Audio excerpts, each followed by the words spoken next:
नमस्कार मंडळी, तेजश्री प्रधानची प्रमुख भूमिका असलेली झी मराठीवरील होणार सुमी या घरची या मालिकेने एकेकाळी मालिका विश्वात अधिराज्य गाजवलं होतं. 2013 मध्ये सुरू झालेल्या या मालिकेने 2016 मध्ये प्रेक्षकांचा निरोप घेतला होता. या मालिकेत तेजश्रीने जान्हवी हे पात्र साकारलं होतं. जान्हवी सोबत या मालिकेतील सर्वच कलाकार हे घराघरात लोकप्रिय झाले. मालिकेतील जान्हवीच्या सावत्र आईचं नाव शशीला होतं. जान्हवीला सतत घालून पाडून बोलणारी, पैशांसाठी वाटेल त्या थराला जाणारी शशिकला या मालिकेची खलनायिका होती. मालिकेत ही भूमिका अभिनेत्री आशा शेलार यांनी साकारली होती.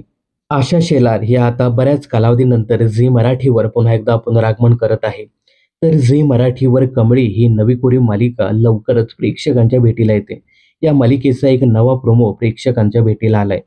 या नव्या मालिकेत आशा शेलार महत्त्वाची भूमिका साकारणार आहेत. या नव्या प्रोमोमधून त्यांचा जबरदस्त लुक समोर आलाय. नव्या मालिकेत आशा शेलार यांच्या भूमिकेचं नेमकं नाव काय असेल हे अद्याप समोर आलं नाही. ही मालिका 30 जून पासून प्रेक्षकांच्या भेटीला येते.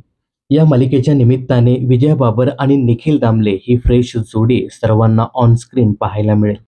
दरम्यान आशा शेलार यांच्या कामाबद्दल सांगायचं झालं तर होणार सुमी या घरची या मालिकेनंतर त्यांनी खुलता कळी खुलेना, छत्रीवाली, सुखांच्या सरीने, हे मन बावरे, पिंकीचा विजय असो अशा मालिकांमध्ये विविधांगी भूमिका साकारल्या आहेत.